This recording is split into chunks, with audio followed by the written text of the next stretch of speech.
Hey guys and gals, Sweet Project Cars here. It's time to do the R&R on the lower ball joint. Let's get at it.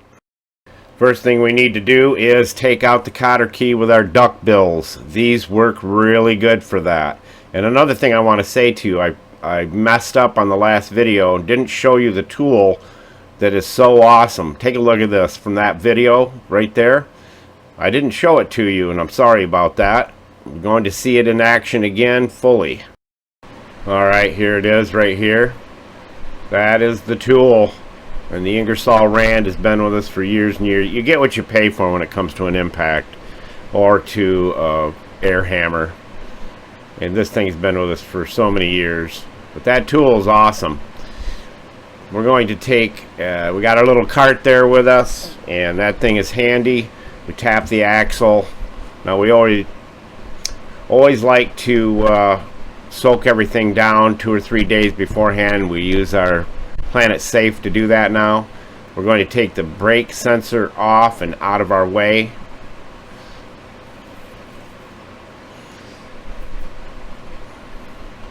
And this job is kind of self-explanatory. You can see what I'm doing. Very, very easy, especially when the vehicle is not rusted. Now these bolts have already been out, but we're going to take a BFH, we put the nut on the end, and we use the air hammer to drive them out the first time.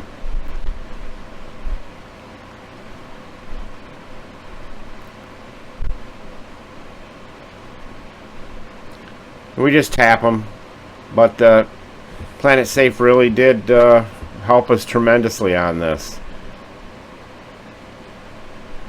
Now we've got our bungee cords. We're going to bungee cord up the CV axle and the hub so we don't put any stress on the brake line.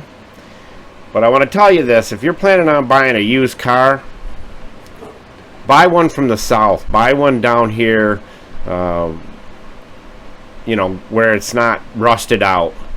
And I just shared with you the invisible glove that I use on my hands. And they clean up really well afterwards. Don't like dirty hands after the job's done. So we just let that hang. You can see there's no stress on the brake line. And we're going to get the CV axle out of there. And I have a really trick way to do it. You take a big wrench, bigger than the axle shaft itself that goes into the hub, and you just push it down in there and it goes right over the shaft and pries it right out of there without damaging anything. Comes right out of there beautifully. Now we're going to bungee the rest of it up, which is the CV axle.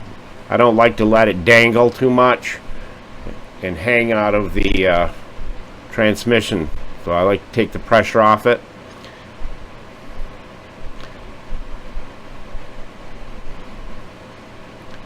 And I like to make sure it's fully supported. But down here is where our ball joint is.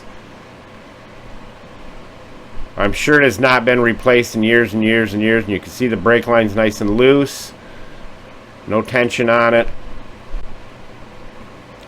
We take our socket, remove the nut, and there's the full kit right there. You got one you can hammer on it if you want to use a hammer. There's the new ball joint, and I always check with the new ball joints to make sure it fits into the fork. Use a little Planet Safe on the fork so it slides in. Side, top, sides, and it slides right in there nice. Like I said, the less friction you have, the more working capabilities you have with the fork. There we go.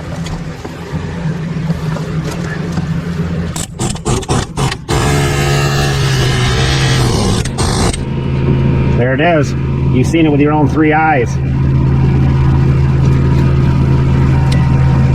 These are awesome tools. Alright, as far as your ball joint, it should not move like that and should not be real easy to wiggle. And if the boots torn, like this one was ripped off and completely gone, it needs to be replaced. There's the new one we're putting in. And we will be putting the new grease zerk in the bottom and pumping out all that garbage grease and putting in the good Planet Safe stuff. So we're going to clean it up first, get all the garbage off there, take a pick to it.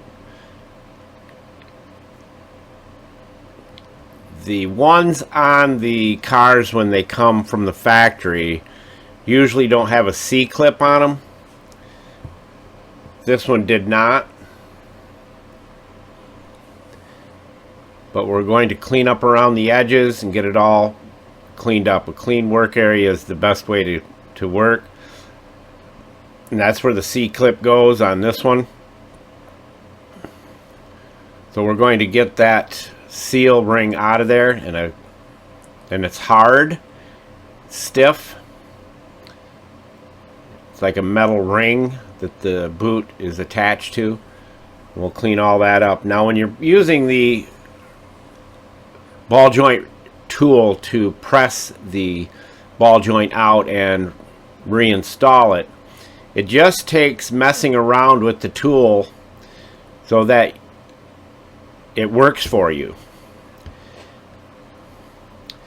They come with various different pieces and parts. The key when pressing it out is to make sure you're not restricting the ball joint from moving out of the bottom. You can cut the top of the shaft of the ball joint off with a die cutter or cut off tool, and it works good doing it that way. You can see how I've got it all mounted now. Like I said, it'll be different for every ball joint out there. Go from the bottom, we have no choice, and by doing this we'll be pressing down on the ball joint, pulling it down, and we'll do it a little bit at a time, and I'll show you how much it actually moves. Every ball joint is different. So by tightening from the bottom, it's pulling the C-clamp, I call it a C-clamp, pulling it down and actually making the ball joint move. And there it is. You can see it's moved down. There's our gap. And again, you can cut that off at the top so you can get to it better. But now we're going to rig it up with the correct spacers so that we can get to the top right there, the very top of the ball joint, the threaded part. And we'll be pressing down on that. But you do not want it to be restricted. So the bottom, you need to make sure that the ball joint will flow through the bottom. And once you get it figured out, it'll be the same way on the other side. Julio, tell everybody where all the tools are located. Buscar en el show más de la descripción del video para todas las herramientas. Thank you, Julio, Cesar, Chavez, Rodriguez, Jorge, Johnson, Thompson.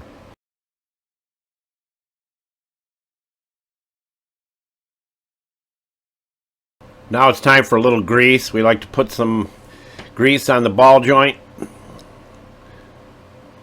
And we don't waste it. We always wipe it back in. Now we got the press lined up nice and square. Make sure the shaft, when you look down at the top hole, is straight up and down.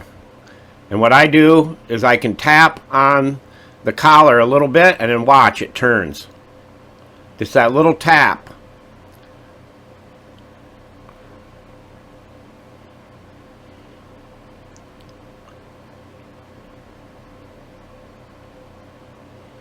You almost think it'll break when you're doing it.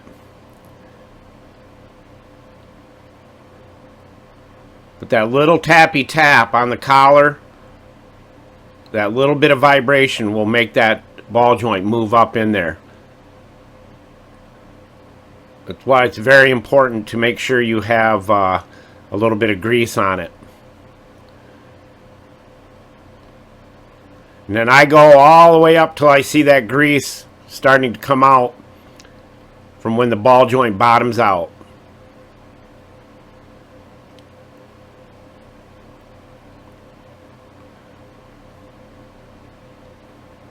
And that ball joint is up in there. And I opted to narrate over it because it's a time-consuming deal.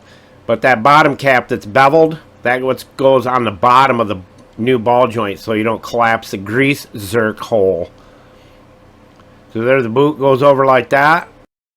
Alright, here's your C-clip. And you want some really good C-clip tools to do this with. Heavy duty. These have never failed us.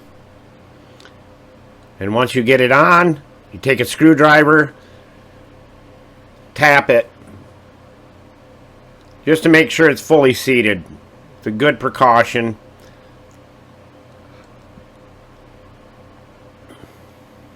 Grease zerk goes in the bottom. And you want the grease zerk pointing to the underside of the car so you can get to it when you're under the car. You don't have to take the wheel off.